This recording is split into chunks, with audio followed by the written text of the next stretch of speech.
along with Phil Simms and Armin Katayan. First time these two teams met, Phil, a one-point game. There's no reason to believe it won't be tight this time around. You expect it to be tight. I expect it to be high scoring. Both offenses, they have a chance to move the ball against each other's defense, and let's go. Oakland won the toss, they receive. And from the 12 is Napoleon Kaufman. Runs into traffic and comes out of bounds just short of the 25-yard line. So Rich Gannon will get things started for the Oakland offense. Not wearing the cast he's been wearing the last several weeks on the broken left hand or left wrist. You see his numbers on the season. A mobile quarterback, throws well on the run. Doing a good job. Hurt his right quadricep last week. Got through the week of practice pretty good. Says he feels good physically for this game today.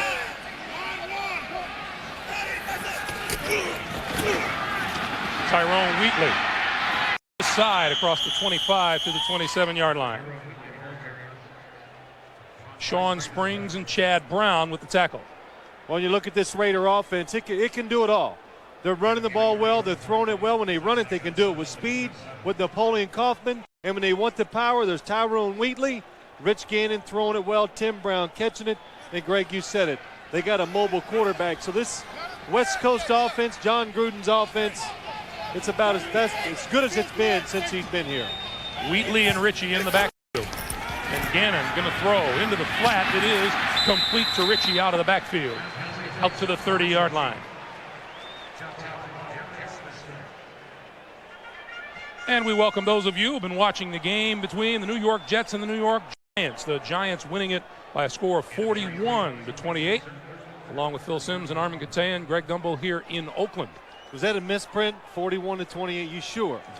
Because, well, you know, that neither one of those offenses have been lighting it up, so very surprised to see that many points. Gannon gonna lob it. Complete and out of bounds across the 45 to the 47 is Tim Brown.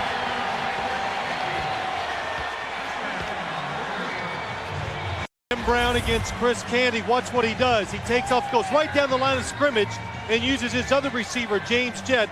Just gets in the way just enough to make Chris Candy hesitate. Perfect throw by Rich Gannon.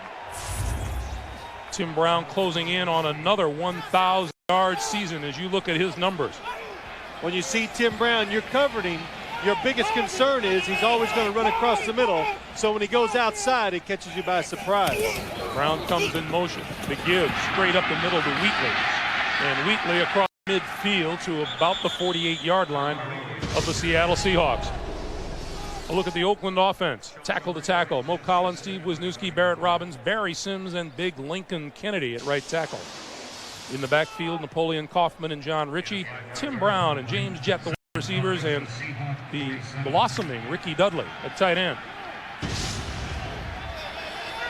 And now it's Wheatley and Ritchie in the backfield on 2nd and 5.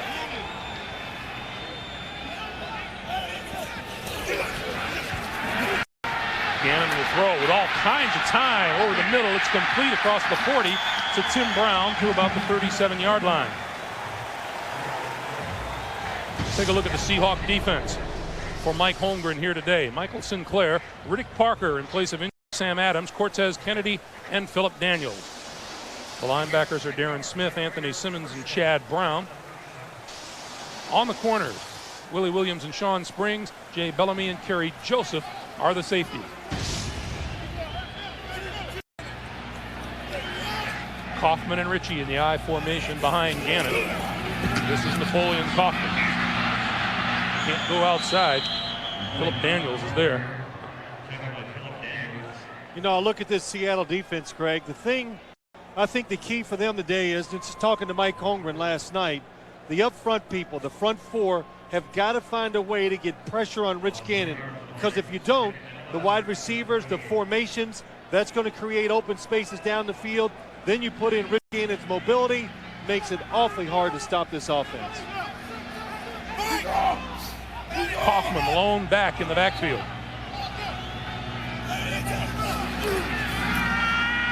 Gannon steps up, throws. That's complete inside the 30 to 26-yard line is Tim Brown, and that's enough for another first down.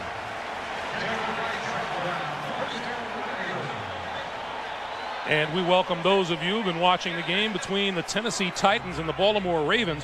Baltimore chalking up a 41-14 win over Tennessee. I think Baltimore, they'd like to start the season over again because their defense has been spectacular for about the last 5 or 6 weeks, and now the offense coming around. Tim Brown with 3 catches for 41 yards already here today has just recorded his 7th straight 1,000-yard season. This is Wheatley. Room to run on the left side, breaks it outside, and was pulled down by Willie Williams on a saving tackle. That looked like big yardage. Well, it sure did, but you can see why the Raiders are so tough. Tim Brown going across the middle, Tim Brown going outside, and now they just do it with power. John Ritchie, nice block inside, and Tyrone Wheatley looks like he's going. Willie Williams makes a saving tackle.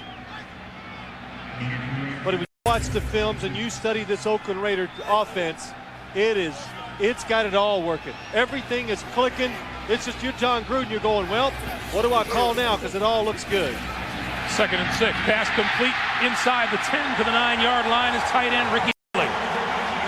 And one of the reasons it's bringing this offense to a new level, making it so diverse, the tight end Ricky Dudley going to come across the screen.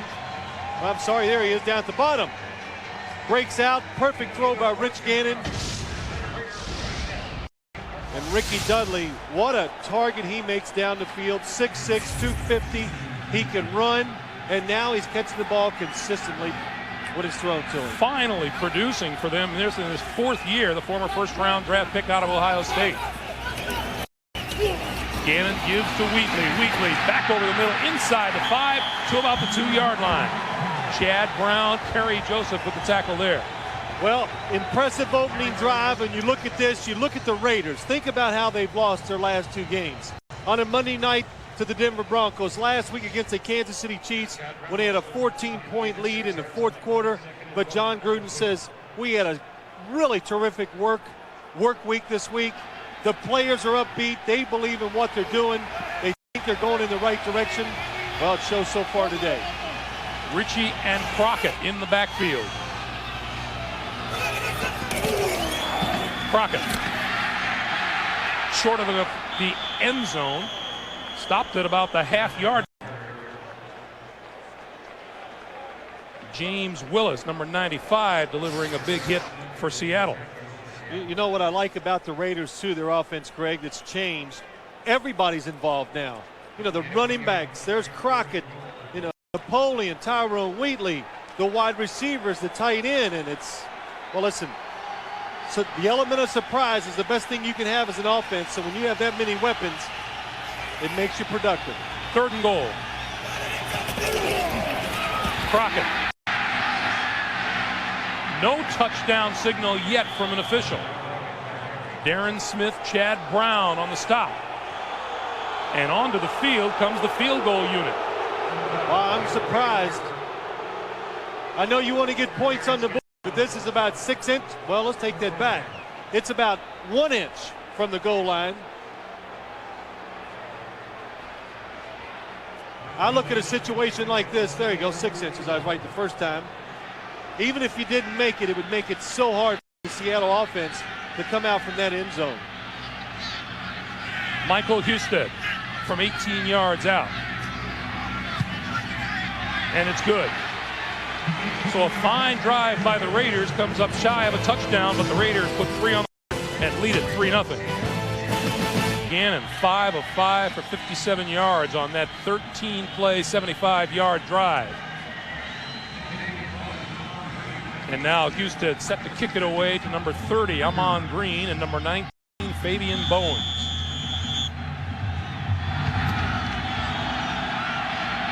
This is Green from the 4. The 20, 25 falls forward across the 27 to the 28-yard line. That's where John Kitno going to work when we come back to Oakland right after this. This is sponsored by Southwest Airlines, proud sponsor of the NFL and official airline of the Super Bowl. Dr. Pepper and your local Dr. Pepper bottler. Dr. Pepper, this is the taste. And by the new redesigned Saturday series.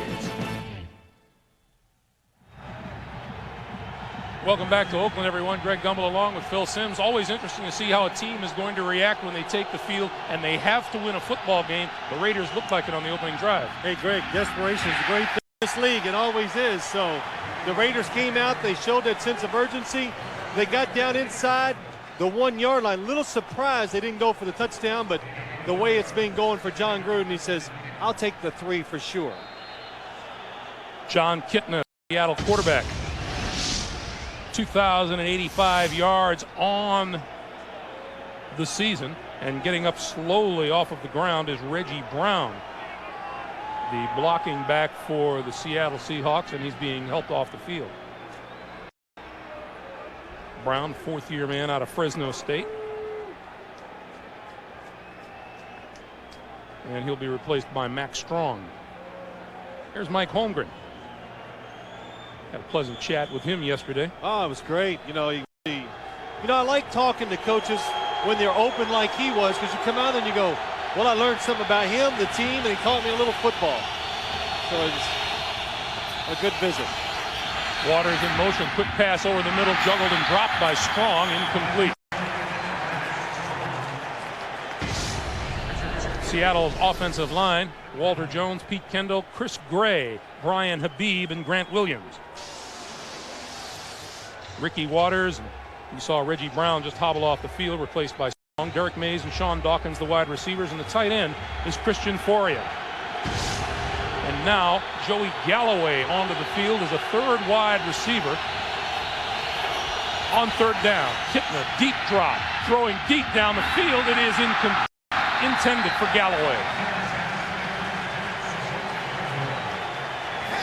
John Kitna fortunate there. That ball got away from him, and he's lucky it went high. And usually anytime you throw a football that goes high down the middle of the field, it's an interception. And Anthony Newman, number 30, just missed it. So the Seahawks go 3 and out on their first offensive series.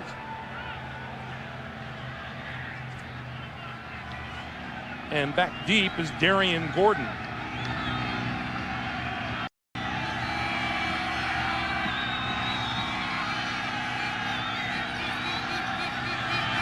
Jeff Fiegels kicks it away.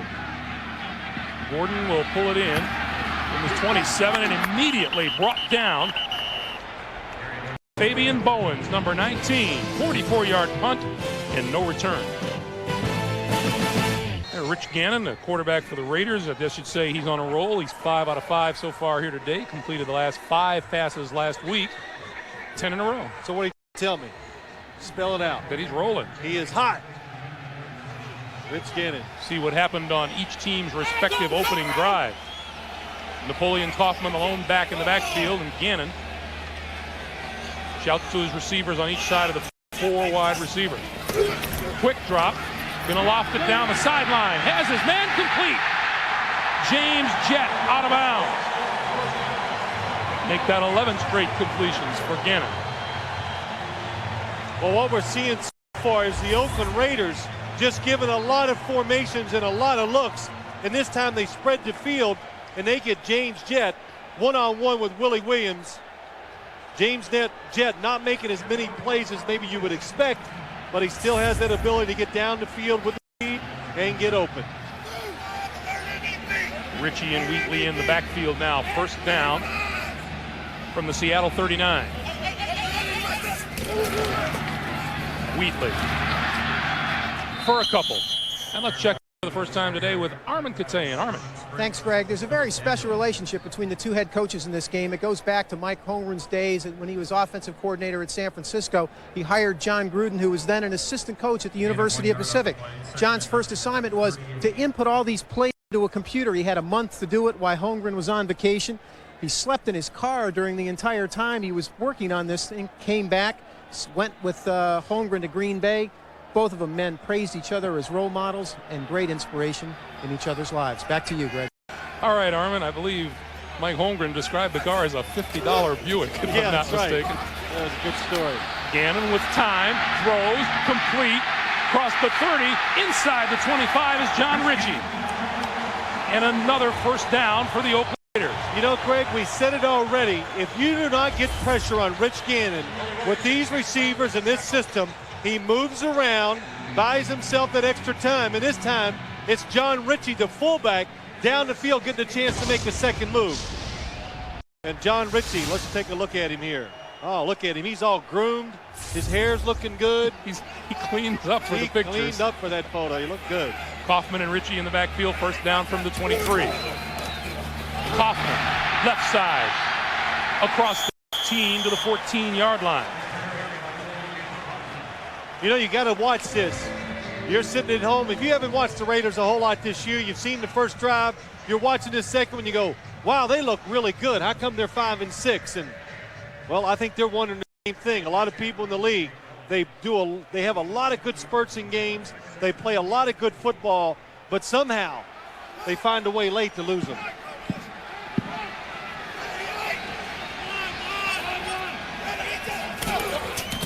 Wheatley looking for a way, doesn't even get back to the line of scrimmage before he's run out of bounds at about the 18-yard line by Sean Springs.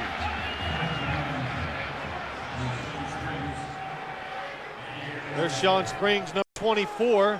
Jim Lynn, the defensive coordinator for the Seattle Seahawks. But Sean Springs, we were told, I noticed one play in this series, he did match up with Tim Brown one-on-one. Mike Holmgren said, Sean Springs could follow him all over the field, and I would do that. I would make the Raiders throw to the other receivers, try to take away Tim Brown. Gannon popped up into the air, and it's intercepted. Kerry Joseph to the 30. Gannon to beat, and Gannon bumps him out of bounds just short of midfield. That is that's a great example of why the Raiders are 5-6. Self-inflicted wounds. That's why we have 3-0. Back in Oakland, we're going the other way. Kitna and the Seahawks from their own 47-yard line as a result of the interception. And Waters straight ahead over midfield, over 45 to the 43-yard line. Let's look at the turnover. Let's take a look at the interception. It's a little route where Ricky Dudley, number 83, going to be to your left, goes inside. You see him break outside. Watch the throw. Perfect. Head high where you can get both hands in front. Get your eyes on the catch. And I've said it so many times, especially short passes over the middle. When it goes up in the air, it is a quarterback. Just start running. You got to make a tackle. Reggie Brown, who limped off the field on the first offensive play, the Seahawks, is back in the lineup. And we have movement on the offensive line. Let's see who's guilty. Our referee today is Dick Hantak. I think that was Darrell Russell trying to sneak over. Encroachment, defense, number 96, 5-yard penalty, first down. Darrell Russell, he of the 8.5 sacks so far this season. I'll tell you what, TV doesn't do this guy justice. His one leg is bigger than Greg and I put together. He is a big man, and what makes him special, plays inside, they're hard to find, can rush the passer, can stop the run, he can run. He is a terrific athlete for his size. Waters for a couple perhaps to the 37. Take a look at the Oakland defense. Across the front, Harris, Maryland, Russell, and Lance Johnstone. The linebackers, Sam Sword, Greg Beekert, and Richard Harvey. In the secondary, the corners are Charles Woodson and Eric Allen, Charles Mincy, and Anthony Newman, the safeties. The Raider defense, Willie Shaw, the defensive coordinator, likes to play it safe early in games. What's been hurting them, but what's really been destroying their team, blown assignments by the defense, causing big plays. Kitna forced out of the pocket, gonna run across the 30 to about the 28-yard line and brought down, chased down by Lance Johnstone. You know why he ran so well there, don't you? Because last night he came in to talk to us. He comes strolling down the hall. It looked like he had his pajamas on, no shoes. I said, John, take it easy, relax a little. And he goes, wow, I feel good. It's the best I've felt all year. My feet feel good. And, you don't realize sometimes he had a big toe he hurt in the first game. He hurt the other foot, he hurt the ankle, the Cincinnati Bengals. And he's been playing with hurt feet for weeks. And now they feel good. Helps your throwing, helps your run, too. Don't you hate it when your feet hurt, Phil? Yes, I do.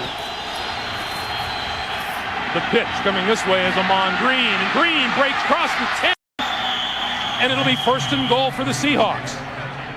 Well, I noticed this. This is a game where we talk. Armin Katayan said the teacher and the pupil. When you watch both teams, they just come up with so many good ideas. 3 runners in the backfield. Amon Green gets it. Oh, what good blocking by the Seahawks, and he has the speed to make things work.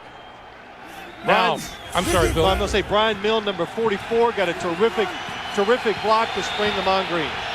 28 possessions in the red zone this year for the Seahawks. 12 touchdowns, 12 field goals. Kitna to throw. And throws it away. And a penalty marker. James Harris forced Kitna to throw it away, and he'll be flagged for throwing it away. Well, we might have 2 flags. I don't know, do we? I see one.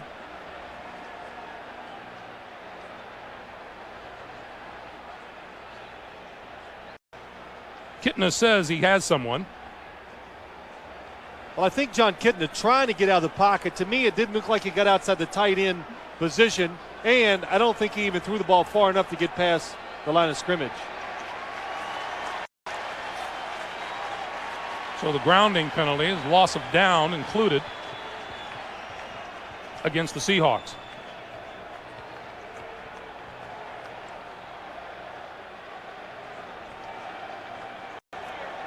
And the discussion goes on.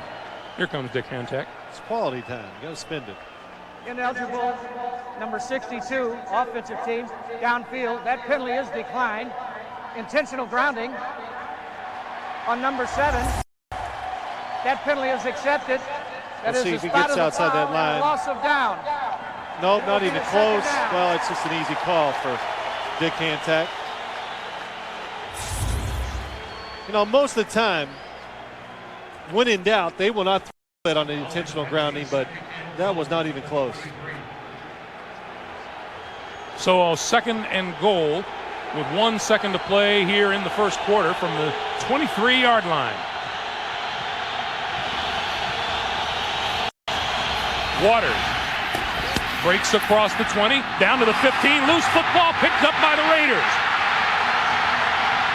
Darian Gordon across midfield, and what a turnaround.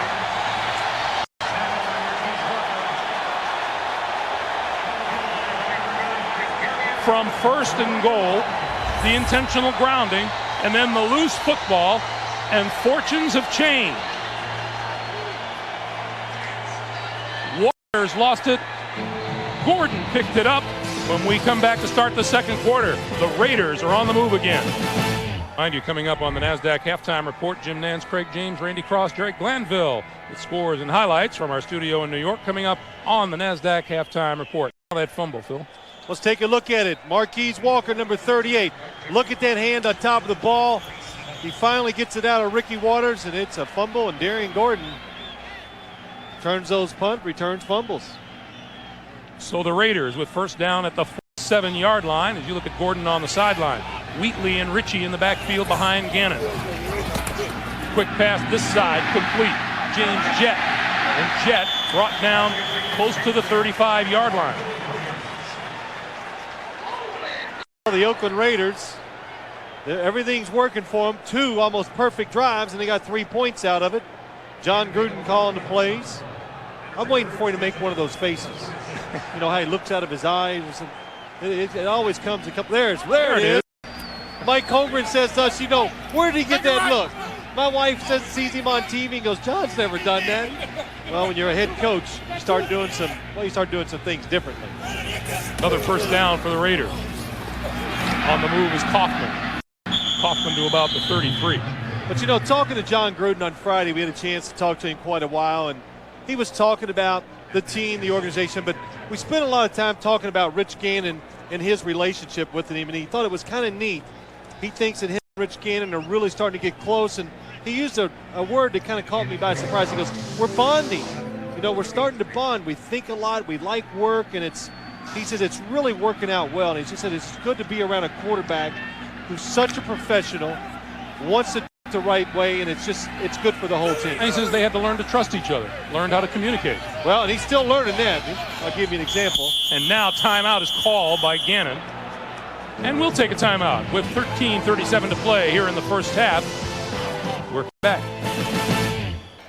You look at the bare facts on Rich Gannon, and he has thrown an interception here today. But the Raiders have moved the ball well.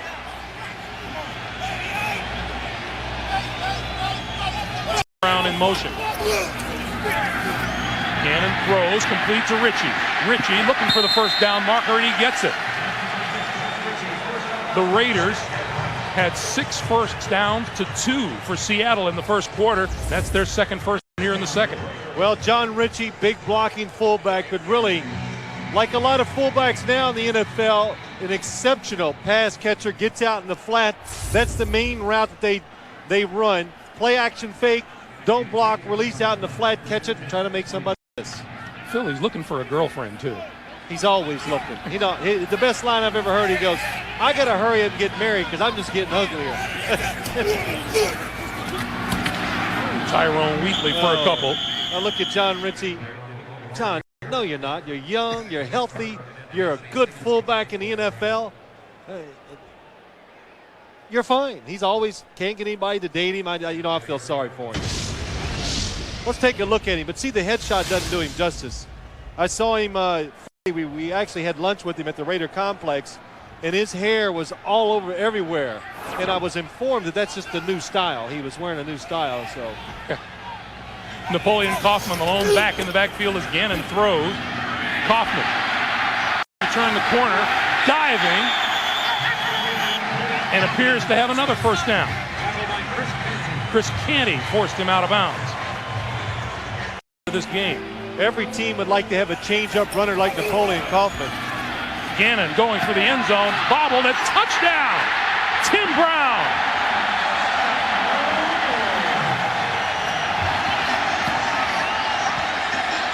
Well, sometimes you get a break come your way. Sean Springs, number 24, stays back away from Tim Brown. Watch what happens. Watch 24, Tim Brown, number 81, running against him. He sees it coming, goes in front. Oh, Tim Brown, nice catch. Saw the frustration in Sean Springs, and why not? Well, when you read it right, you react to it, you think you're going to make a play and it's still a touchdown. I'd be disappointed too. Husted for the extra point is perfect. 11:41 to play in the first half. Fine catch by Tim Brown has the Raiders up 10-0 on CBS. Raiders kick it away. I'm on Green. Fabian Bowens deep. It's Green, a yard deep in the end zone to the 10. Doesn't reach the 20-yard line. Calvin Branch down to make the special teams tackle for the Raiders, and Tim Brown, being the leader that he is for the Oakland Raiders. For everyone except the visiting Seattle Seahawks so far, as Kitna and Seattle take over first down at their own 19-yard line. Waters and Reggie Brown in an I formation behind Kitna. Quick drop, quick throw, almost picked off.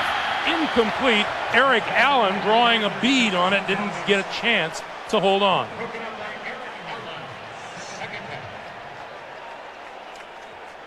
Well, that time short by John Kitna.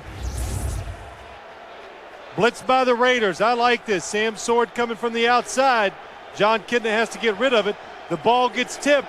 Almost causes the interception. Eric Allen almost gets in there and gets it. Greg Beaker, number 4, comes through with the tip. 2nd and 10. Another blitz.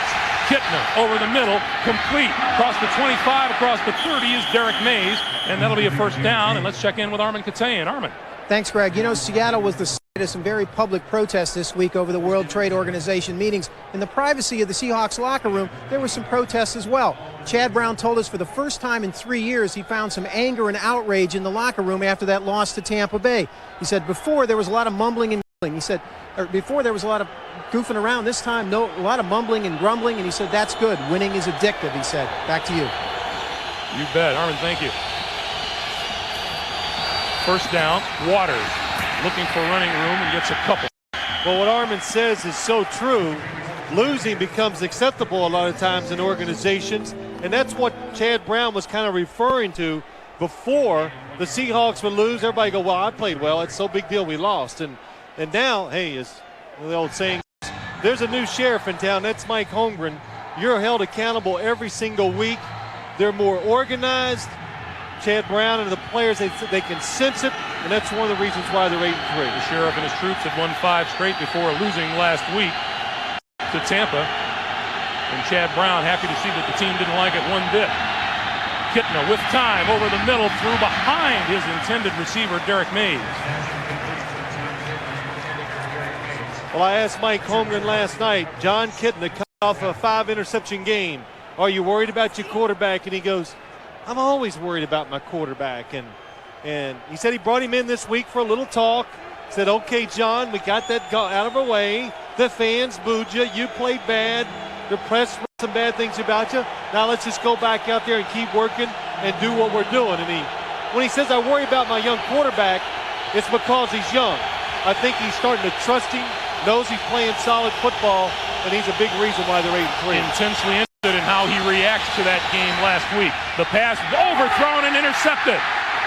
Charles Mincy to the 35 and inside the 35 to the 32-yard line. Boy, John Kitna, he double pumped it. He got flat-footed, really flat-footed for a quarterback. He quit moving those feet.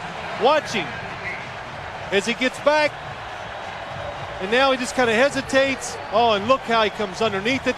The second time today, that's why the ball took off, went high, and this time he's not very fortunate. Charles Mincy comes up with an easy interception. Mincy with his first interception of the season, the second pick of Kitna today.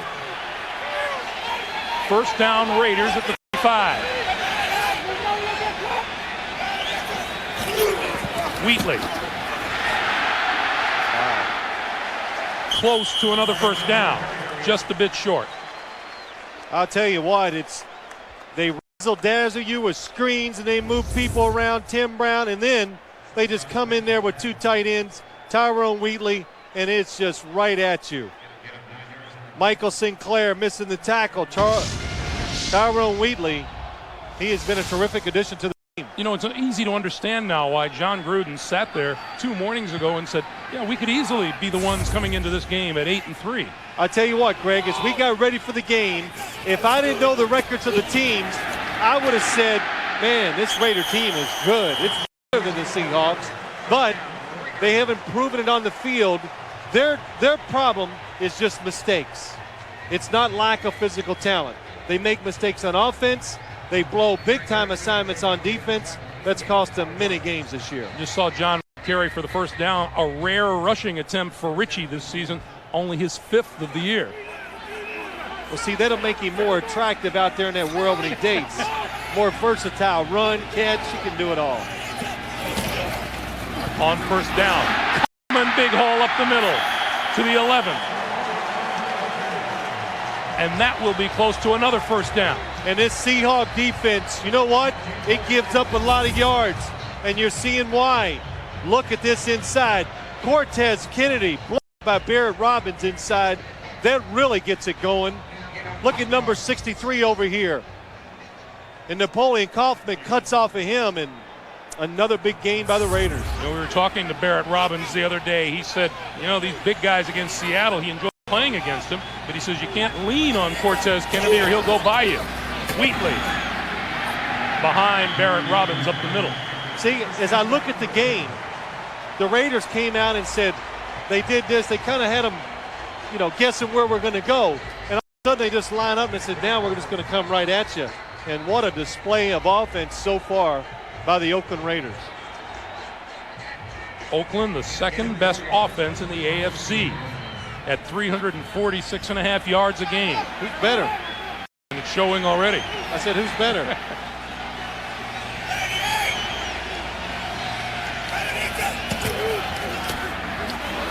Wheatley to the 5. You know, we talked about the Seahawks defense, Greg. You say, wow, they're so talented.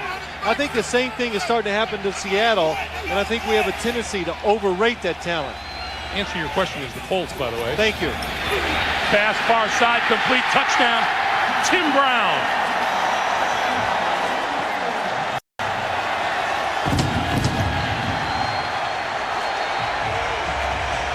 Well, when you're going to play against the Raiders, you need somebody to track Tim Brown. Always in motion, always lining up in different spots. And I don't know what Sean Springs was thinking, if he had help or what, but you can't trail him 5 yards in this type of situation and think you're going to make it up and make a play.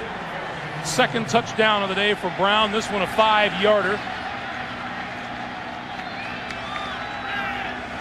And Husted to add the extra point, and he does. Coming up on 6.5 minutes to play in the first half, it's the Tim Brown show, and the Raiders are leading Seattle. He's matched up against Sean Springs today 2 times, 2 receptions, 2 touchdowns, and I got to believe, though, looking at that last play, that Sean Springs was expecting somebody to help him out, and they were not there. 215 total yards for the Raiders so far today. Amon Green from the 5. The 25 and out to the 26, maybe the 27-yard line. Randy Jordan with the tackle. Seattle needs some action in a hurry. Well, you know, there are always some interesting sights in the stands here in Oakland, and they all dress up, and you know, it kind of has its effect on other people. Look at that. Armin, I tell you, Armin always likes to join the crowd. He is hip. He makes us so proud. Yes, he is. I am proud. He actually gets us through the parking lot after the game is what he does. Ricky Waters. Not much up the middle. Russell Maryland with the stop. Well, I got a big kick out of Mike Holmgren. Armin Katayan told you the story. John Gruden basically was his quality controller, his assistant's assistant when he was at San Francisco. He asked John Gruden. I looked at him before he left the other day and I go, how nice would it be to beat Mike Holmgren? He goes, oh boy, that would be sweet. That would be one of the best things that could happen to me this year. And he has his guys cooking today. Now on the move, complete and out of bounds to Derek Mays. You know, Greg, when you play this game, and I asked the same question to Wellington Mayer, the owner of the Giants this week. We were talking about a conversation about something like this, and he goes, there's nothing sweeter than beating your friends. And it really is something special. And you think, John Gruden, he wants to show Mike Holmgren, all that you taught me, I listened to, and I'm taking that knowledge, and I'm going to beat you with it. We heard it in everything they said. We saw them on the field greet each other like they were long-lost friends, and yet, you know, each would like nothing better than to beat the other. That's right. 4 wide receivers on 3rd and 2. Quick drop for Kitna. Kitna over the middle. That's complete for a first down to Reggie Brown. Wow, and that was a really good job by John Kitna. Now, the last time he threw an interception, watch him. He's moving, but look, his feet move with him, gets him in really good position. Yeah, it's a short throw, but even when you throw those little short ones, it makes it a lot easier. You're much more accurate when you keep those feet moving. See the numbers of Kitna today. Now, you know, last week against Tampa Bay's defense, 5 interceptions. First and 10 from the 40. Rolls, throws this way, and it's incomplete. Talking about those 5 interceptions last week, and Kitna said, hey, I'll take the blame for the first 2. The others, they were, you know, under the gun and hitting my arm and things like that. He said, but the problem with the first 2, they set the tone for the rest of the day. Yeah, well described. And yes, the last couple, you got to take some chances. I like that about him. He didn't worry about his numbers. He took the chances. He threw it down the field. Yes, they were interceptions, but I also like his mentality. He just came back. That's the way it is, and he handled himself very, very good in practice this week. On 2nd and 10, Waters looking for running room outside. He lost a couple on the play. Brought down by Sam Sword, and we check in with Jim Nantz in New York. Jim. All right, here's the play that's been quite popular for the Chiefs this year, Greg. Gerback, Gonzalez, and the Chiefs are now in front at Denver 7-3. Let's go back to Greg and Phil. All right, Jim, you know, there's another tight end. We talked about Ricky Dudley here. There's another tight end beginning to live up to all the expectations when he was first drafted and come out of school, and it's Tony Gonzalez. Well, you know what's happened? It's become it's a dying position in the NFL. No colleges use them anymore. and you need such a gifted athlete. You can't find them, you can't get them for the NFL offenses anymore. 3rd and 12. Kitna with time, throws up high, complete, brought down by Joey Galloway, and that'll be a first down for the Seahawks. Boy, that's a nice play. Keep the momentum on your side. John Kitna again buying time. Joey Galloway on the outside, zone coverage. Eric Allen playing really deep, and boy, go up and snag it with both hands and bring it down. Lance Johnstone says, oh, and this is what the turf looks like up close here in Oakland. Feels good.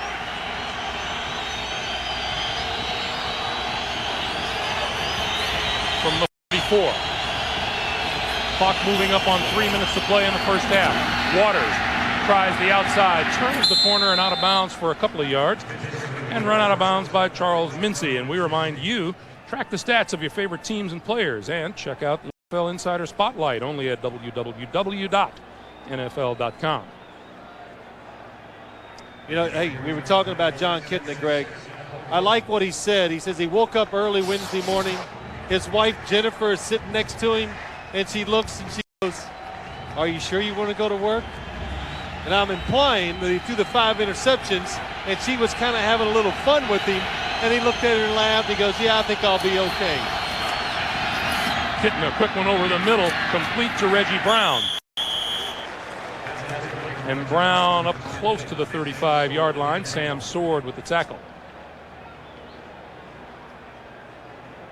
You can see that the tempo and the pace of this game has changed, and I kind of like what the Seahawks are doing. They're making some plays under pressure, but as I look at this Raider defense, if I had one problem with it, I don't think they try to pressure the other team's offense enough. They got the talent. You got really good corners. Pressure the other team's offense. Try to create more turnovers. Seahawks are not going to rush one here before the 2-minute warning. We come up on 2 minutes and the whistle blows. Kitna and Holmgren will try to figure it out.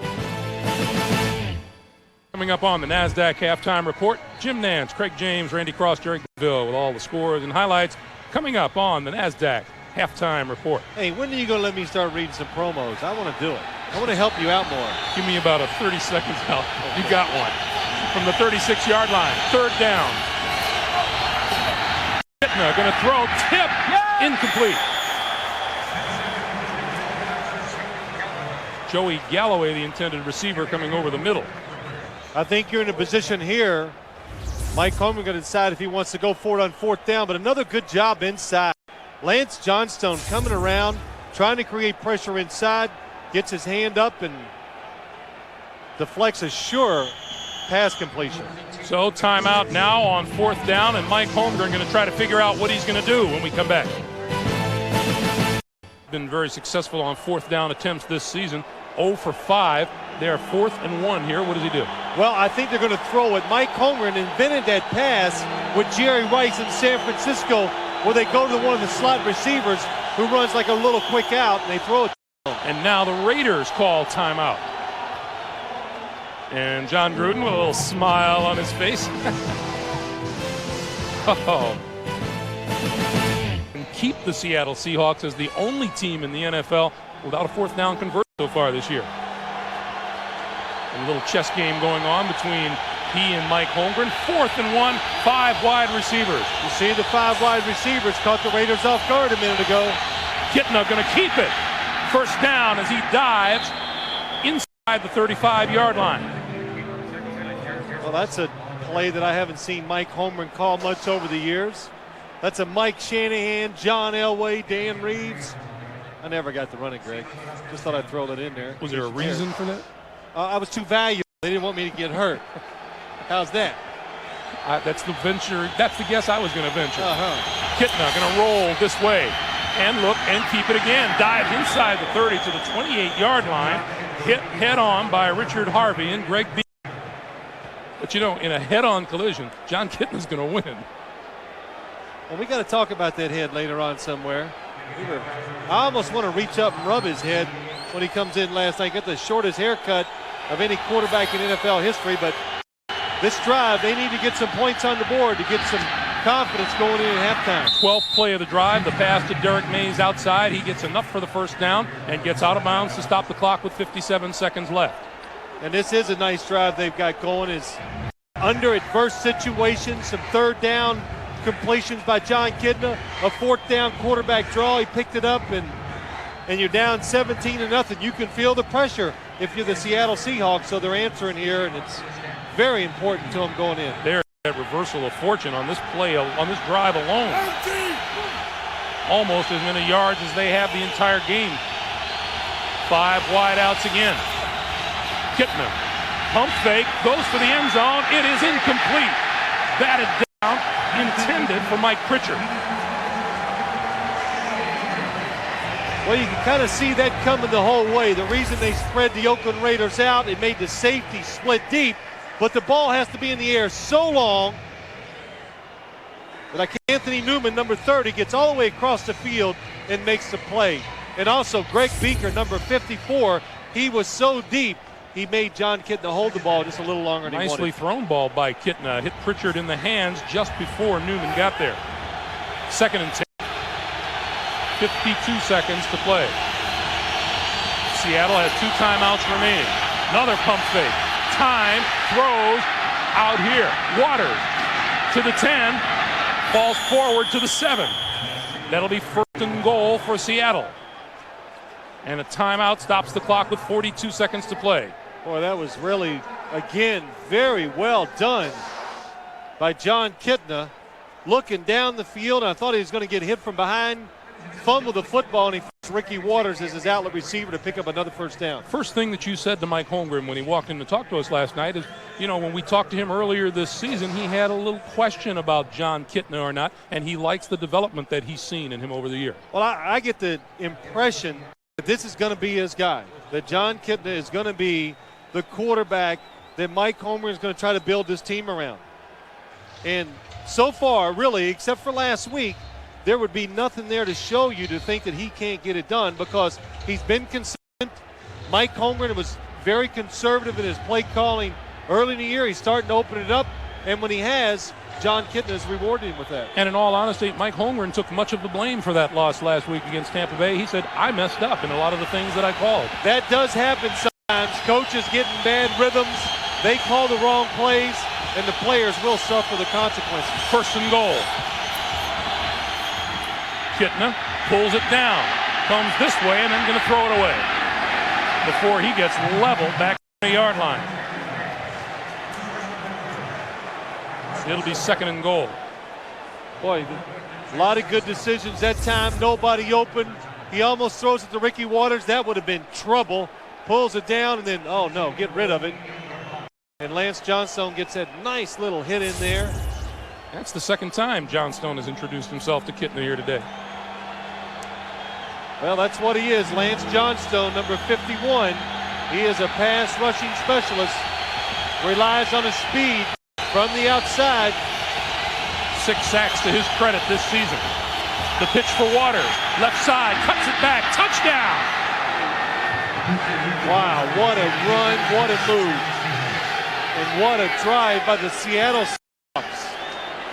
I'm looking at it like this game could be over the way it's going, and it looked hard too. It was nothing pretty about it. It was just hard work, perseverance, and Ricky Waters showing some speed that you haven't seen from him in years past, able to turn it up and get the touchdown. Following Pete Kendall around the left side, Ricky Waters with his 6th touchdown of the season, his 4th rushing TD, and Todd Peterson to add the extra point, and it's good. 31 seconds to play here in the first half, and the Seahawks get on the board. Well, Mike Holmgren, he was emptying the bucket that time. He was giving them everything. But watch Ricky Waters. It looks like there's nowhere to go. That just little cutback, just slightly, and doesn't lose any speed. Cuts it up and gets the touchdown. And the Raiders, you see a running back running outside. You see the lineman, Pete Kendall, 66, pulling out. You chase him, and Ricky Waters, the backside pursuit is not there. We asked Ricky Waters last night why the turnaround in the last 5 games. He's had much better games than his first 6 games out. He says the offense is much more diverse. The offense is more diverse, especially the running game. And I think the big key is, as I watch Ricky Waters on TV and see him on film, the fact that he's gone from about 230-some pounds down to about 220. He's faster, quicker, lighter on his feet, and I think it shows when he runs the football.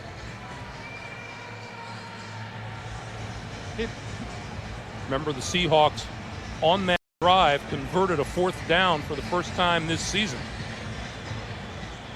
In a 16-play, 73-yard drive, results in Ricky Waters' 8-yard touchdown.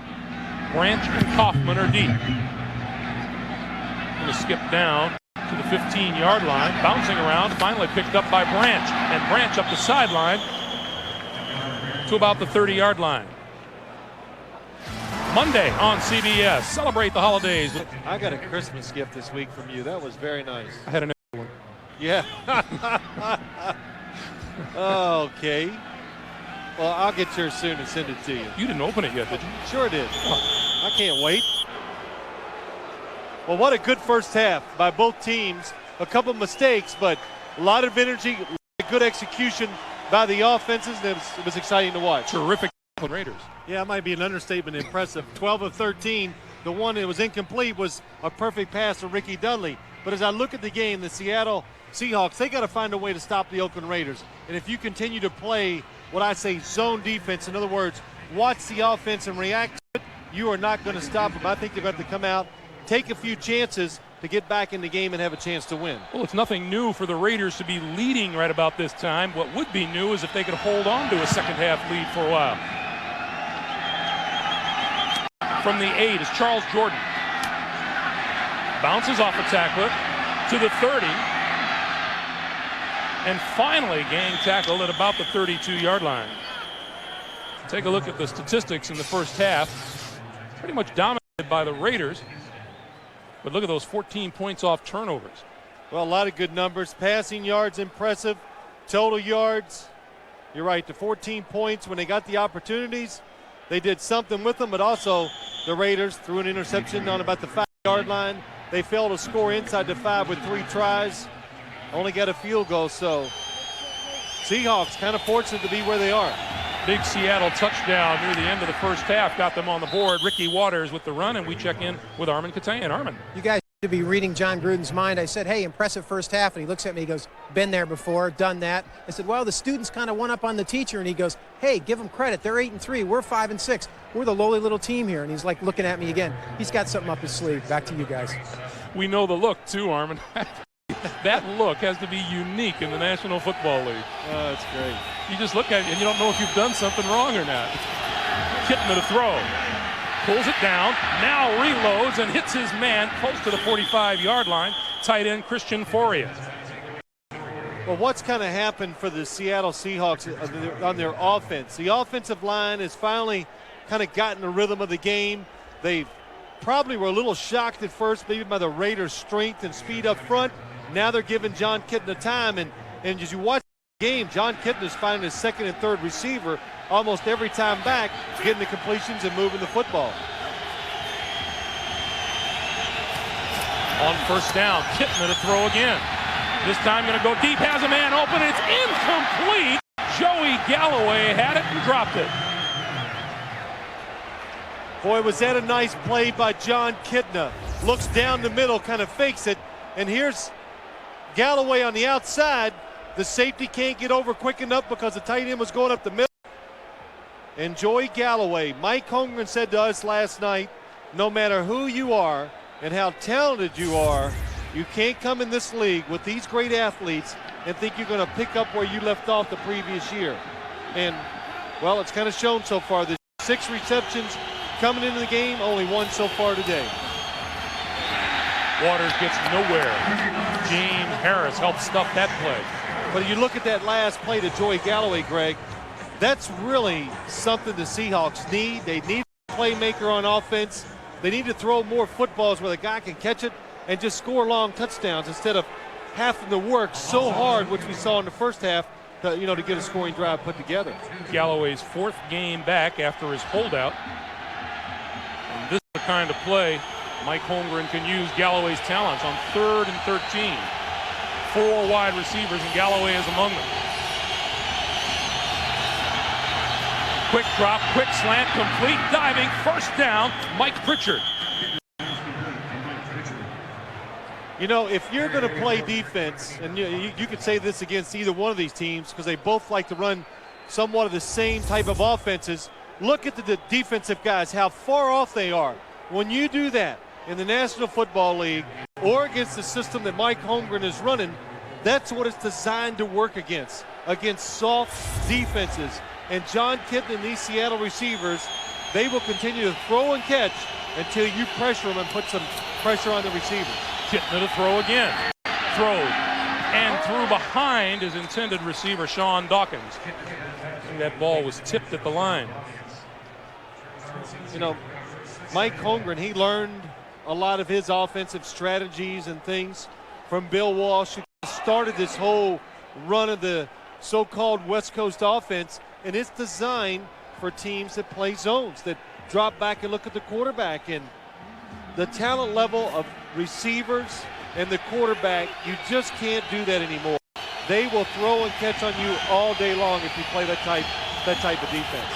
2nd and 10. Kitna throws here in the flat. Waters inside the 40 to about the 38, maybe the 37-yard line, forced out by Eric Allen. We started the day by saying it'll be interesting to see how John Kitna reacts to that terrible game he had a week ago. And he started off kind of shaky, but you have to admire the way he's picked things up starting from about the 2nd quarter on. Well, I think Mike Holmgren said he wasn't worried. He knew the guy was going to come back. He practiced well.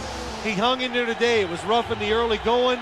He got his feet up underneath him, and he's getting a little better protection and throwing the football very well now. 5 wide receivers on 3rd and 3, the 8th play of this drive. Quick drop pass complete. Derek Mays, and Mays has a 1st down. Now this is something that has caught the Raiders completely off guard, as his 5 wide receivers. Willie Shaw, the defensive coordinator, I can't promise you, but I would say with certainty that they didn't practice against 5 wide receivers this week, thinking about the Seattle Seahawks. And when they've done it, they're having success with it, throwing it down the field and underneath. Kitna, pump fake, throws down the middle, wide open, touchdown, Joey Galloway. 31 yards. Boy, what a design that time by Mike Holmgren, and a good fake by John Kitna. Joey Galloway just going up the field. They're expecting help. Darian Gordon says, where's the safety in the middle of the field? He's on the other side chasing the pump fake by John Kitna. Well, Joey Galloway dropped one down the far sideline earlier right in his hands. Not this one. Todd Peterson. So the Seahawks score the last touchdown of the first half, the first touchdown of the second half. Joey Galloway pulls it in, his first touchdown of the season. Galloway in the slot, go right down the middle of the field. Charles Mincy, the safety. Watch what happens. The pump fake. He runs over to his right. The middle of the field is wide open. This is what the Raiders, John Gruden said, this is what's been killing us. Blown assignments, big plays against us. That was a simple defense. No reason to let somebody go right down the middle. Branch and Kaufman deep for the kick. From the 6-yard line, Napoleon Kaufman. And close to the 20-yard line for the return. We'll take a timeout and come back to Oakland on the far side. That John Gruden stare is getting a little more tense. Boy, that scenic tell you that we're in the Bay Area, and in the spirit of competition, what kind of a roar came up here when they announced that the San Francisco 49ers had lost at Cincinnati today. Oh, you think they don't like them here, huh? Don't you tell me? On the ground, Tyrone Wheatley pulls his way up to the 25-yard line.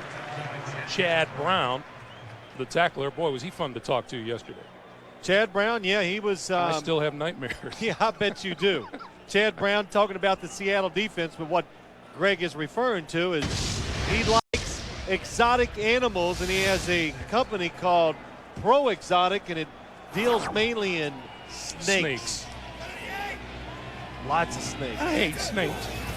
On 2nd and 5, throwing to this side, complete out of bounds. Jet. Lincoln has a favorite snake. Chad Brown does. In Littleton, Colorado is where that Pro Exotics, he says it's a 6,500 square foot place with 2,500 animals.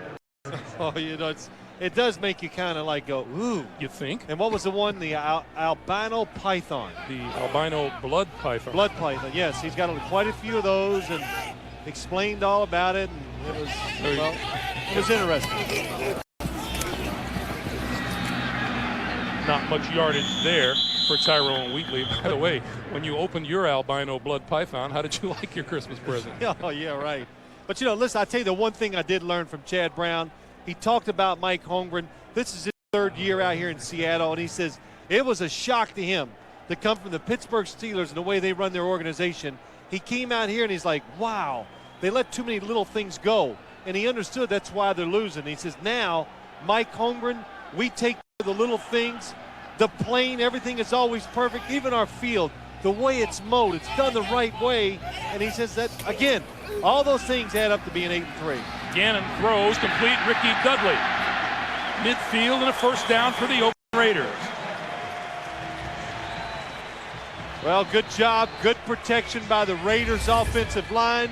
And Ricky Dudley just comes across the field. It's cleared out. Tim Brown, when he goes through the middle, people pay attention. Ricky Dudley comes in behind him. Tim Brown is a big reason why Ricky Dudley is playing the way he is now. The veteran kind of took the youngster aside and had a little chat with him. Yeah, he did. It was kind of fun to hear Tim Brown talk about that chat. Now, Ricky Dudley is 6'6", about 250, the second strongest guy on the Raiders team. And Tim Brown says, I gave him some criticism, but I made sure I kept my distance when I gave him that criticism. Kaufman, right side, across midfield, forward to almost the 45-yard line. Willie Williams tripped him up. Boy, that was a good job by Kaufman. Mickens, number 85, comes from the outside. Watch him seal. Boom, gets Michael Sinclair, and then Lincoln Kennedy. Oh, my gosh. Get out of his way, number 72. And Napoleon Kaufman can make people miss. You know, the folks can't hear us before the game, but we sit there and we go, my goodness, will you look at Lincoln Kennedy just walking around. The Raiders, they got some impressive-looking athletes. Both tackles, Lincoln Kennedy and Mo Collins, have to be the two biggest tackles in the NFL. Quick flip, throws, incomplete and intercepted. Chad Brown.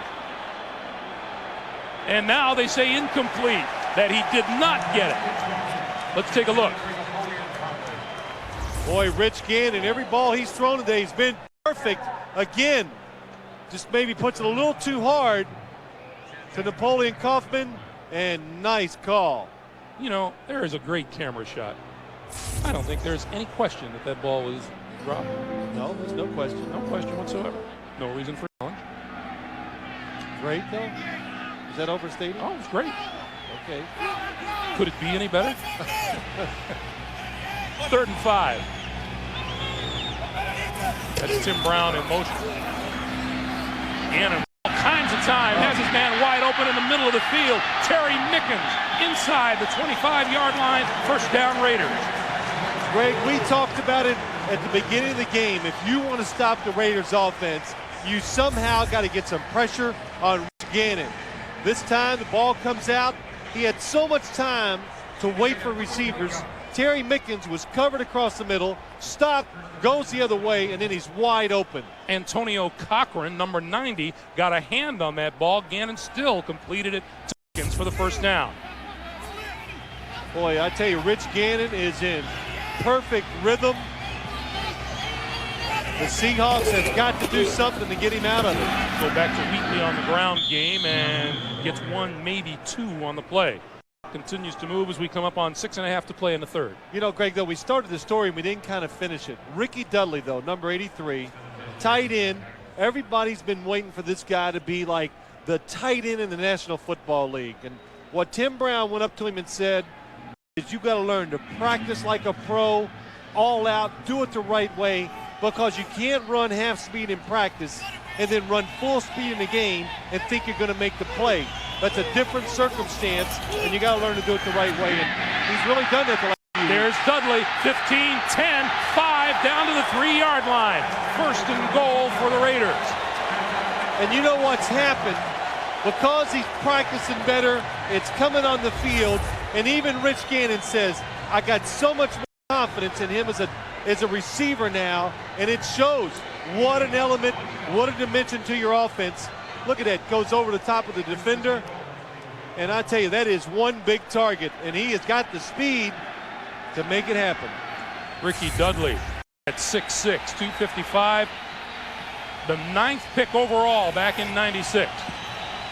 Richie and Crockett in the backfield. Crockett to the 2, to the 1.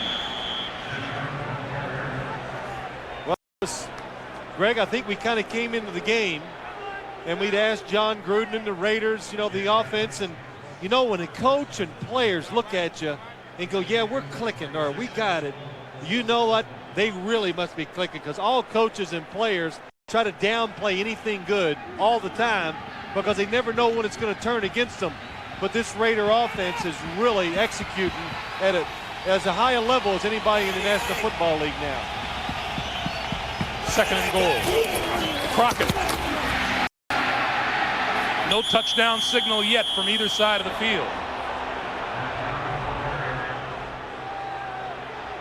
Well, I found something they're not doing very well, though. Down inside that 1 yard line, they're just not running. They just can't get it in there. Let's take a look. Riddick Parker, number 97, gets under there and helps make the tackle. And I can't, but football looks like it's right on the chalk line. Let's see if we can see this side. No. I can see that there's a big pile. Yes. 3rd and goal. 3rd and very short yardage for a touchdown. Crockett. Did he get there? No one has signaled a touchdown yet. Well, there's so many big humans in there, I can't tell, but I want to see this. It looked like Zach Crockett on the top of some of his blockers and was in there. Let's look, see if we can tell. Watch as he goes forward there. Boy, there's just so many players. Oh. Here he comes, and watch right here. Well, you know what, And Darren Smith. Your defense is starting to show major cracks. You can see Seattle's offense is really getting it going, and take a chance. Let's go back to early in the first quarter in basically the same situation. John Gruden opted for a field goal and a 3-0 Raider lead. Here he gets the touchdown. Well, this ball's actually even closer than last time. If you throw it, it's going to be a walk-in. Nobody will be recovering the receivers. 3 tight ends. Crockett. Touchdown.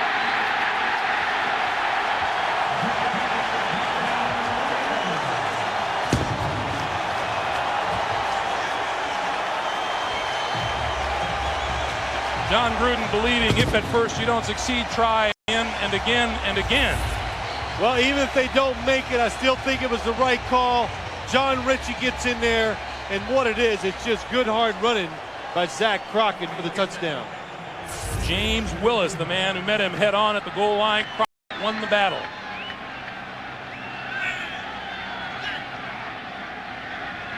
Houston out of the hole by Aragus. And with 3.5 minutes to play, the Raiders regain a little bit of momentum. 24-14. How close this is to not getting in. His knees are down, and you could argue, did he get it in the end zone before his knee hit? So close, it wouldn't be reversed anyway, but doesn't matter, it's on the board now. Charles Jordan, 25, and down at about the 27-yard line. So now the Seahawks have to work on regaining some momentum. They trail by 10 here in the third. Armin Katayan and Phil Simms and our ace CBS Sports crew. Greg Gumbel back in Oakland. John Kitna to throw. Time over the middle, incomplete. Intended for Ricky Waters out of the backfield. Kitna throwing the ball well the last time they had the football. Mike Holmgren, what happens? Christian Fourier, Mike Pritchett, Ricky Waters out of the backfield. Derek Mays, and then you throw to Joey Galloway for the score. But that kind of illustrates what the Seahawks are in offense. Mike Holmgren, he's told us, and they tell everybody it's about the scheme. Spread the football around, create ways for your players to get open. That last drive showed it.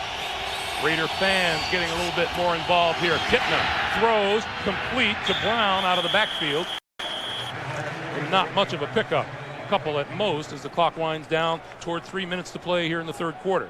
Well, if I was calling plays for the Seahawks, I know I'd still continue to be very aggressive on offense because, look, we're getting near the end of the third quarter. Your defense hasn't shown any signs that it can stop the Raider offense. Average yards on third down, the Seahawks just over 6. They need 7 here. 5 of 8 on third down. Pass over the middle, Waters. First down, out to the 40-yard line, loose football.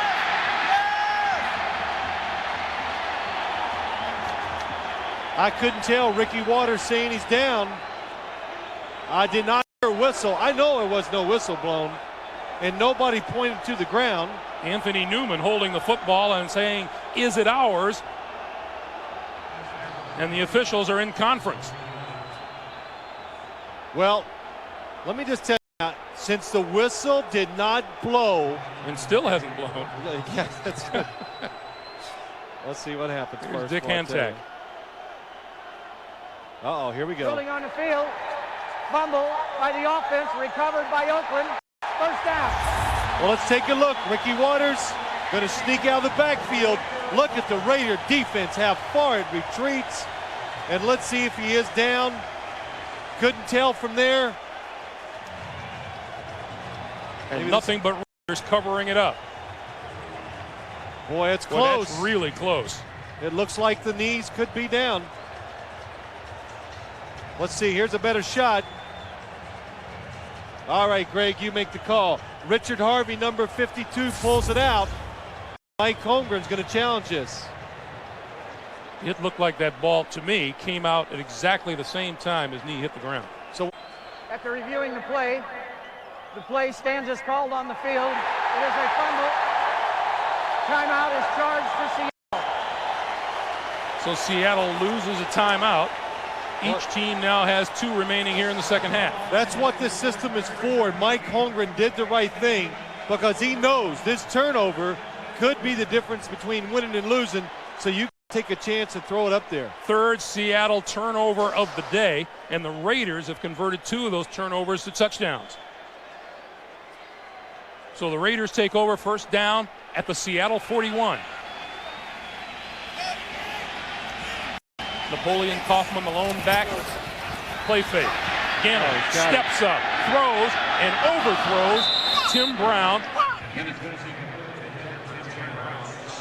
And we saw, Rich Gannon is one of those unorthodox quarterbacks where he doesn't always come over the top.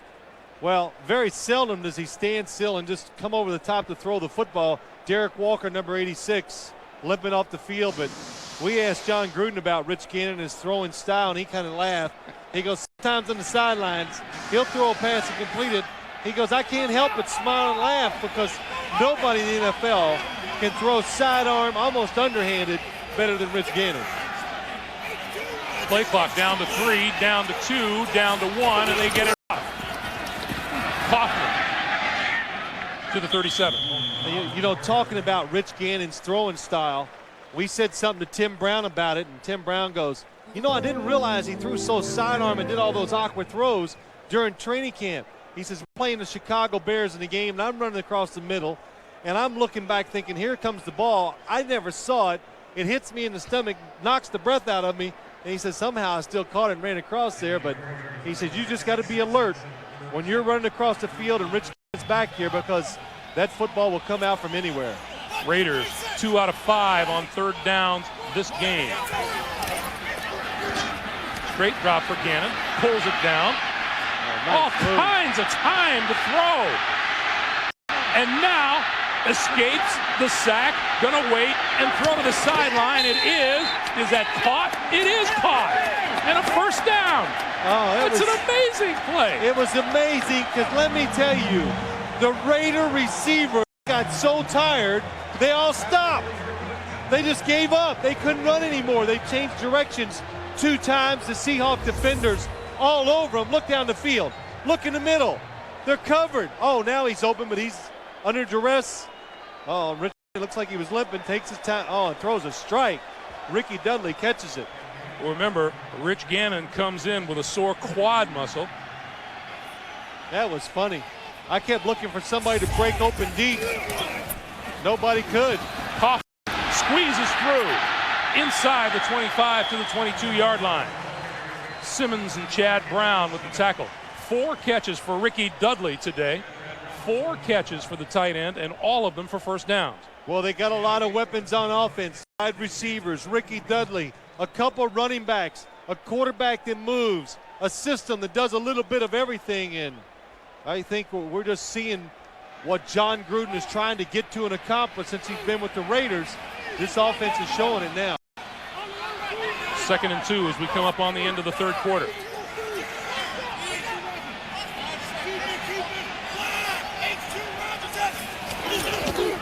And they'll keep it on the ground, and Kaufman tripped up just as he got to the line of scrimmage.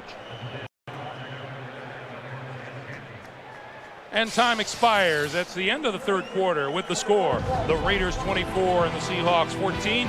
We'll come back to Oakland after this message and a word from your local station. You're watching the NFL on CBS. The 4th quarter lead. Against Green Bay, they led by 10. They led Seattle by 5. They led Denver by 3, and they led Kansas City by 14. It has been the biggest bugaboo for John Gruden this season. They lead by 10 here in the pitch to Kaufman, and Kaufman going nowhere. And you sit there and you listen to John Gruden, and he says, you know, we ought to be better than 5 and 6, and he's right. They should be. Well, listen, there's a lot of reasons why you lose these leads, and you don't have enough good players. That could be one.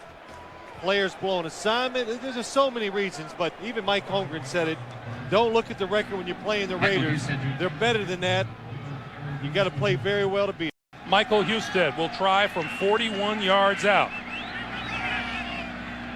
He's just 14 of 26 from 30 yards or more, but this one is perfect. So the Raiders add another 3 points. Husted connects, and they extend their lead to 27-14. Elsewhere in the AFC West, Kansas City is at Denver today, and they're tied at 10. And it would mean a lot to Kansas City, to Oakland, to knock off Seattle today. Bowens and Jordan are deep. Armand Green sidelined, we are told, by a hamstring injury. This is Jordan to the 20. 25, falling forward to the 9-yard line. Well, the 12 days of Christmas on CBS continue with your favorite CBS. Paul McGuire's at the game. No, just good. Kitna and the Seahawks from the 29-yard line. Screen to Galloway. Galloway, first down yardage, out of bounds at about the 42, 43-yard line, forced out by Charles Mincy for 14 yards. Well, I tell you, nice package of 5 wide receivers. Look at this. If you're going to play soft defense, what you do, you let a receiver like Joey Galloway get the ball in his hands, nobody contested it, and then you got to try to tackle him with his speed. Clock continues to move. 13:45 to play in regulation. First time these teams met. A 22-21 Seattle victory at the Kingdome.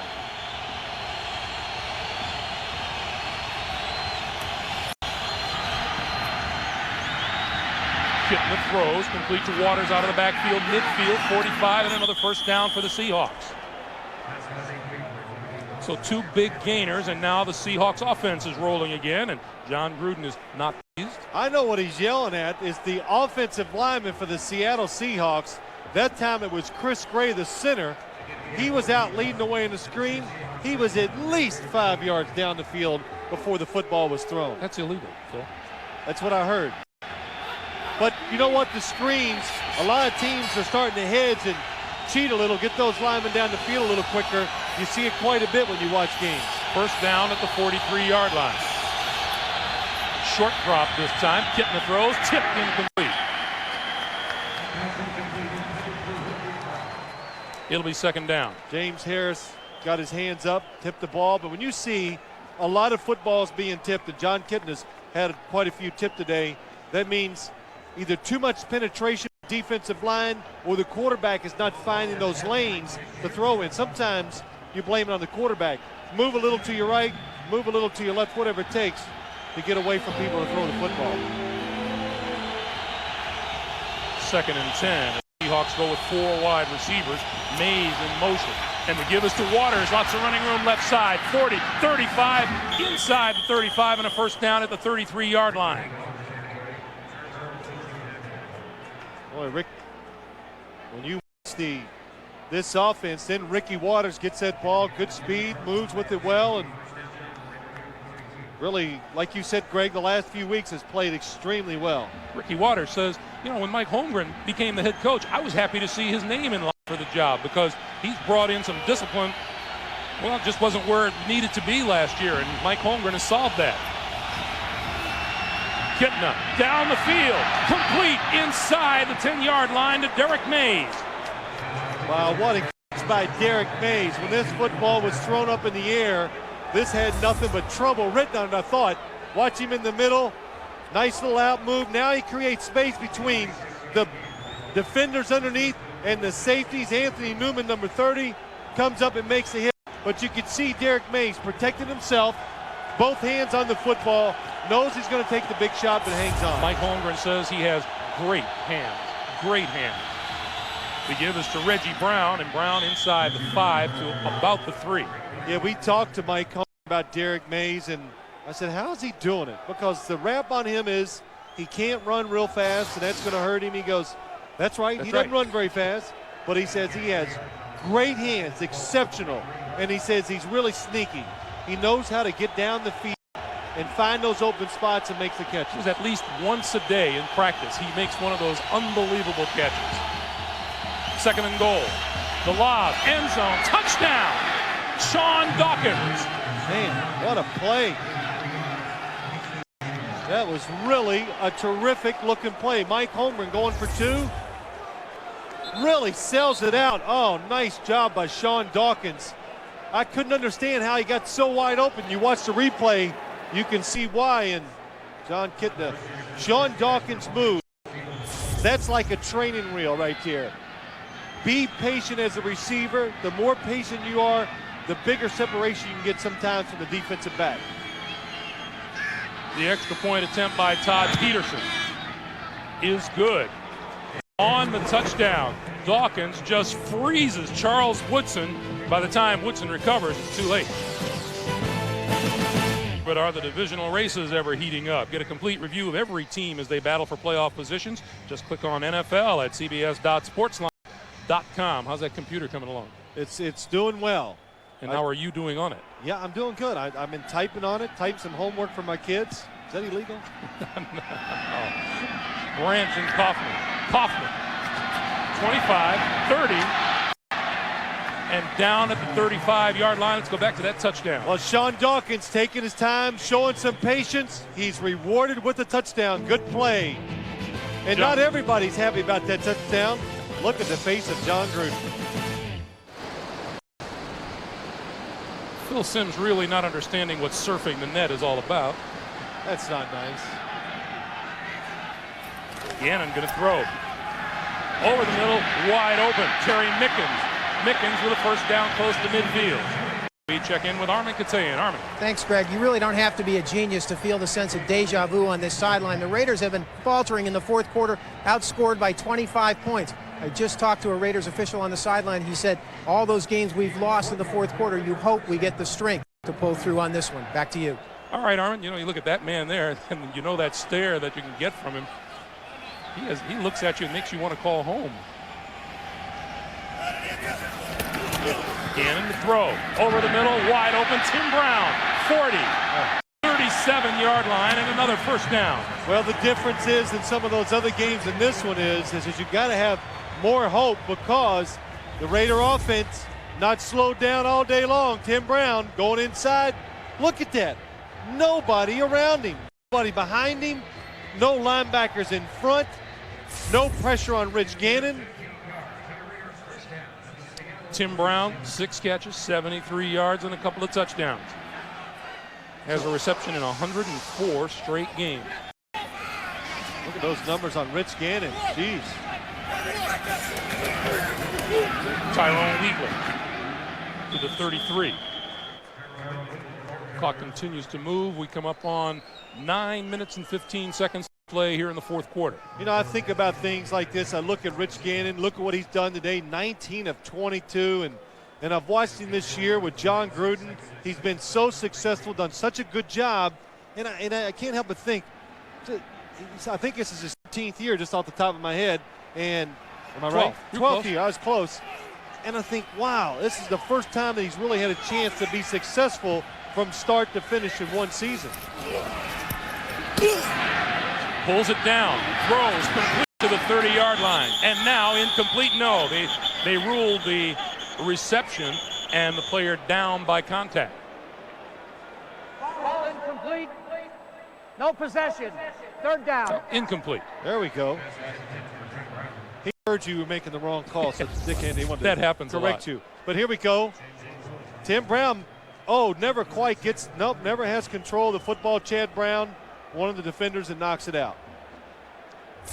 If I had seen that, I may have called it differently. I saw it. I just couldn't, you wouldn't let me talk. 3rd and 6. Gannon needs the 27-yard line for a first down. Quick drop. Batted at the line of scrimmage. Incomplete. No pass interference, even if you want it. The ball's tipped at the line of scrimmage. Once it's tipped, you can hit the receivers. And what a difference. That time, did you notice it, Greg? They pressured the receivers. They pushed up the field a little against Rich Gannon, and they finally got an incomplete pass. So here's Michael Husted. From 51 yards out.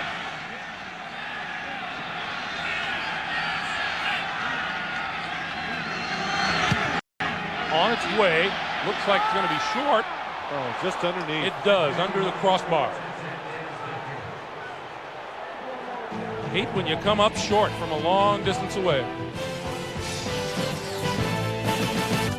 Welcome back to England. Greg Gumbel, Phil Simms, Armin Katayan, and the rest of our Ace CBS Sports crew. 8.5 minutes to play here in regulation. Who's this guy Ace you keep talking about? He's a very good friend.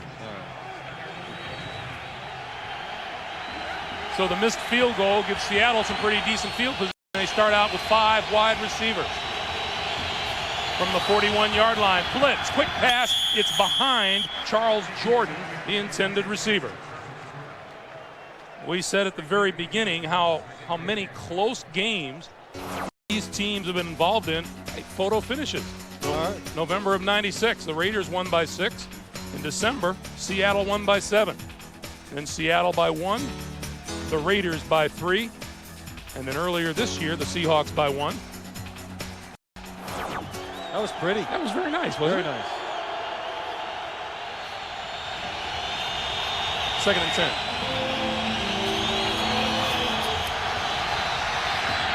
10. Waters dives forward to the 48-yard line. Beekert and Harvey there with the tackle, and the clock continues to move. So it'll be 3rd down and about 3. You know, the one thing I noticed, John Kidney, he's got a good feel for this defense. Watch the linebackers of the Raiders.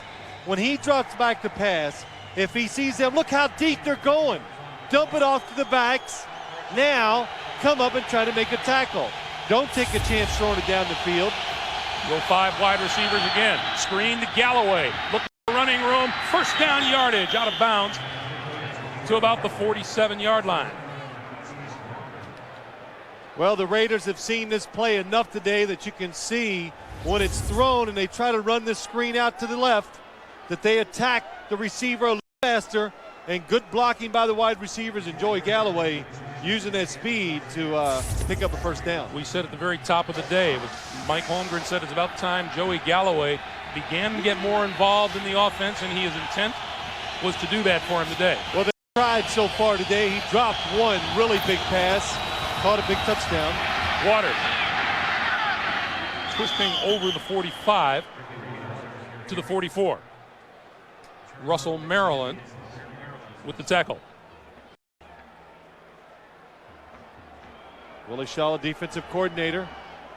You know, you get to the point sometimes or somewhere you got to decide what you're doing. You got to catch the offense off guard. So somewhere you got to take that chance, blitz, see if you can make the big play to stop the drive. 2nd and 5. And here it comes. With 4 wide receivers, Kitna throws the quick one complete across the 30-yard line is Mike Pritchard. What a fine pass by Kitna. Really a nice pass and just good game planning by the Seahawks. They have found something that is really working. Mike Pritchard outside, just space between defenders, so the wide receivers have all this room, and John Kitna's putting it on the mark. Go. First down at the 30.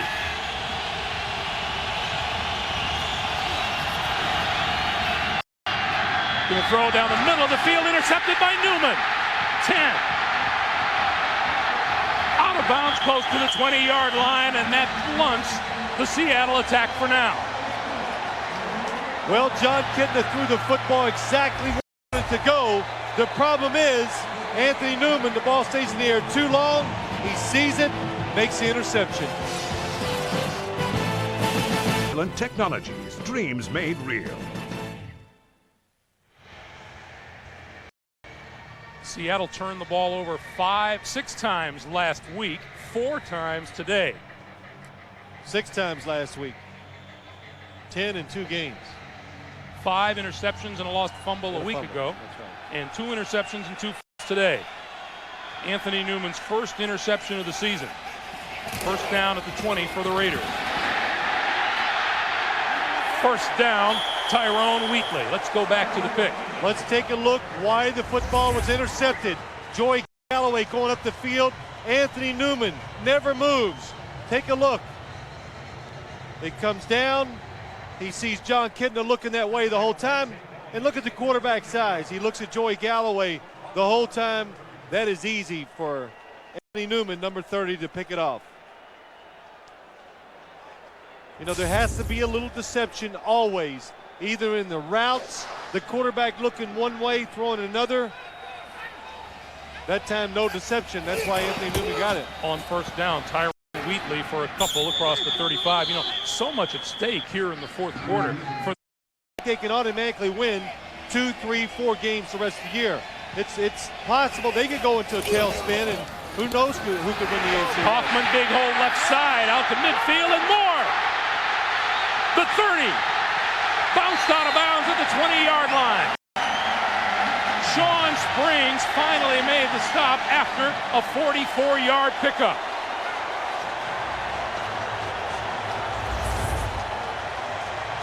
Watch Napoleon Kaufman coming to the backside. Good block by John Ritchie. Jay Bellamy, number 20. He misses the tackle, and then look at the speed of Napoleon Kaufman. Look inside, Steve Wisniewski, good block. Mo Collins, excellent block on the outside. John Ritchie, break a tackle, use your speed. Oh, and then if you're a cameraman, right to his feet. Didn't even, look, watch this. The cameraman doesn't even move, just stands right there. And that's our guy, Pete Stendel, down there. Yeah, don't leave the camera. Those things are expensive. That's great. Meanwhile, Jay Bellamy is still on the ground at midfield. He is the one who hit Kaufman. Kaufman didn't. Armin, what else do you have? Well, some good news for people at Chris Canty. They do say he has a concussion. I mean, that's not great news, but everything else is fine, they said. What is happening now is purely precautionary, I'm told by the Seattle Seahawks officials on the sideline. So the report is a concussion. Everything else that took place on the field, just preliminary. from the 20-yard line. The Raiders, 1st and 10. They lead 27-21, 4:21 to play in the 4th. Tyrone Wheatley for about 5, maybe 6 to the 14-yard line. Well, it's pretty impressive when you look at this Raider offense, what it's done here in this drive, what it's done all day long. And Tyrone Wheatley, he just fits in so nicely as you look at the offensive line. Steve Wisniewski, he's a terrific guard. Mo Collins, Lincoln Kennedy, Barry Sims, the other guard. This is a big, physical, talented, athletic offensive line. It should be able to do just about what it wants. 2nd and 4.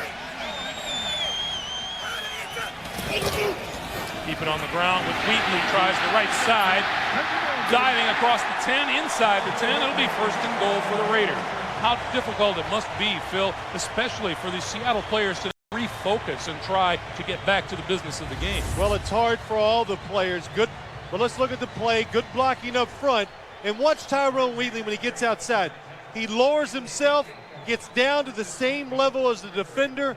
That way, Merton Hanks can't take his legs out. He's able to keep us balanced and get a few extra yards.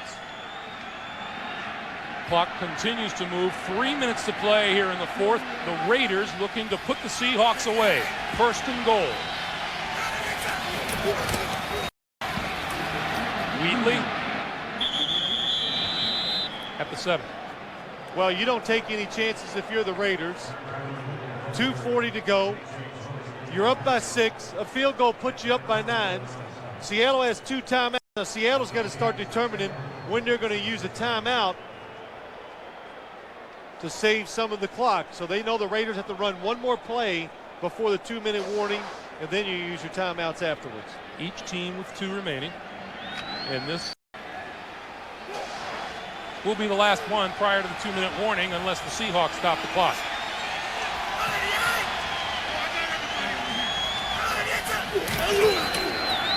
On 2nd down, Wheatley to the 5. And clock stops with 2:03 to play. And now the 2-minute warning hits. 2 minutes to play here in Oakland. John Gruden's team leads by 6. On 3rd and goal, Tyrone Wheatley, and Wheatley tied up at the 6-yard line. The previous stoppage of play was a Seattle timeout with 2:01 remaining. And now we will get the 2-minute warning. Mike Holmgren contemplating matters, and the outlook isn't very bright right now.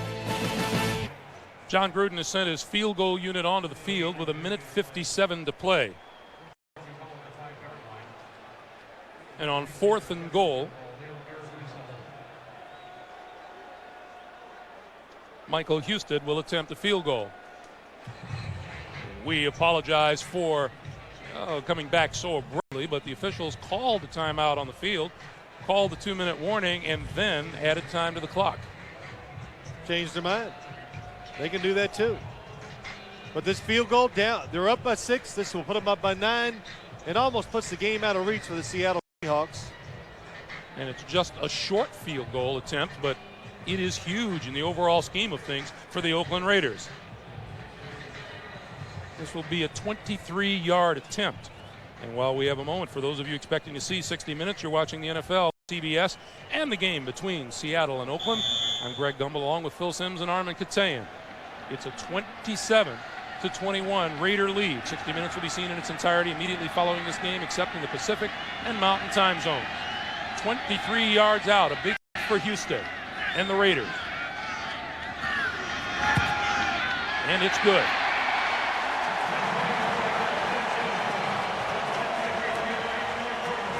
The kick puts the Raiders up by 9 with 1:53 to play. And Seattle with 1 timeout remaining. Well, Greg, I think you're right. Armin Katayan talked about how uneasy the Raiders are. 4th quarter, they've let so many leads slip away. And I've been watching John Gruden on the sideline. You remember Lou Holtz when he's at Notre Dame? He used to walk up and down the sidelines about 6 miles a game. Well, John Gruden has done that today. He is up and down.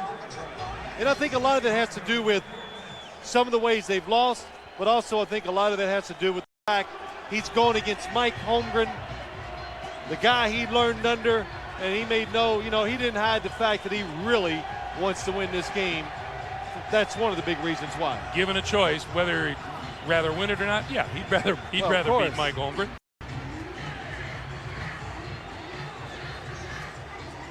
So should this lead hold up, Seattle would fall to 8-4. Oakland would improve to 6-6. Kansas City and Denver still trying to decide things. Mile High Stadium in Denver. The kick. From the 10-yard line is Fabian Bowen. Breaks it outside. 30, 40, out at the 42-yard line. Kenny Shedd with the stop. And we remind you, coming up tonight after football for 33 years, the very next words after "you're under arrest" had to be, by law, "you have the right to remain silent." But that could all change tonight on 60 Minutes. Followed by "Touched by an Angel." James Earl Jones and Hume Cronin star in a world premiere movie, Santa and Pete. That's all tonight, and it's right here on CBS. All right, we can watch it, because you know what? We're not going anywhere. We're going to stay here tonight. You're a thrill a minute. I hear you. 32-yard line. Kitna. All kinds of time. Look out behind you, John. Down he goes.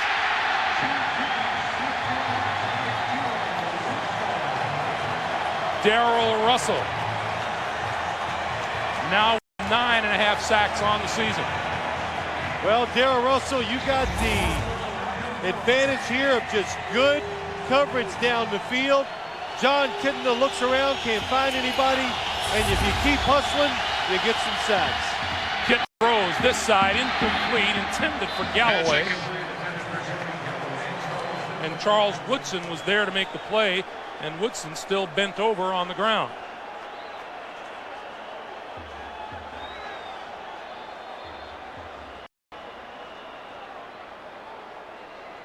And now we're going to check out Woodson. Couldn't tell what happened to him. He saw the football thrown. He looks like he's trying to, well, he's not looking. He's trying to go for the interception. Almost gets it.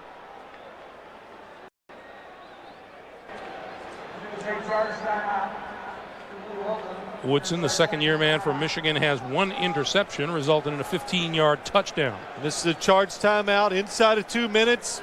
If a player is on the field in a situation like this, your team will be charged a timeout. Charles Woodson sees the football thrown, dives for it. Hard to tell where the injury might have come in. Well, it looks like a little there, the hit. And here's Woodson on his feet. A quick fan favorite here in Oakland. And you know, every coach you talk to, you're talking about the good corners in the league. You go, oh, and that kid out of is pretty good. Well, yeah, you know what makes him kind of special, besides the fact he can run, cover, and all that, but he's a big corner too. You know, you meet him in person, that's rare to have those kind of qualities in an athlete playing that position and still have size. That puts you in a category where there's only a couple of them in the NFL. Seahawks 6 out of 10 on third down. This is a big one. Pump fake. Flips it back to Ricky Waters, and that goes nowhere. Russell, Maryland, was there to stop the play.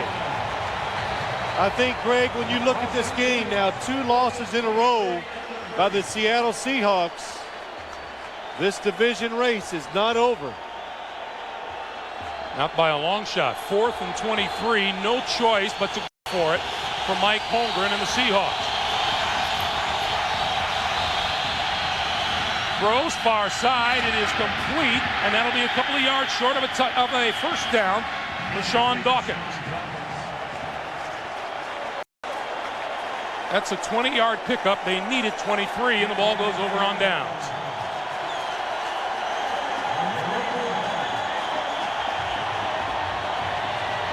(30-21), 47 seconds to play. Let's go to Jim Nance.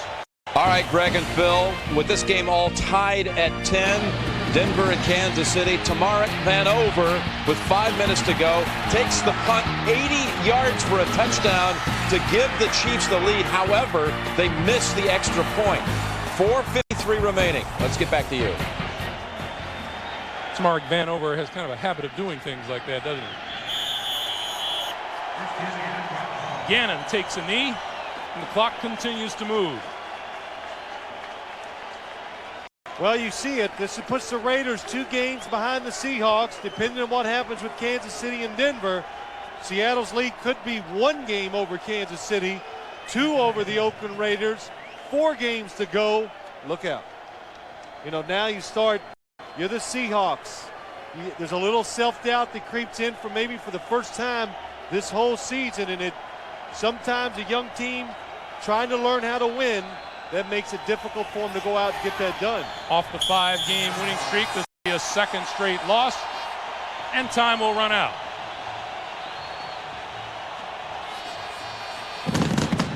John Gruden and his Raiders walk off the field a winner by a score of 30-21.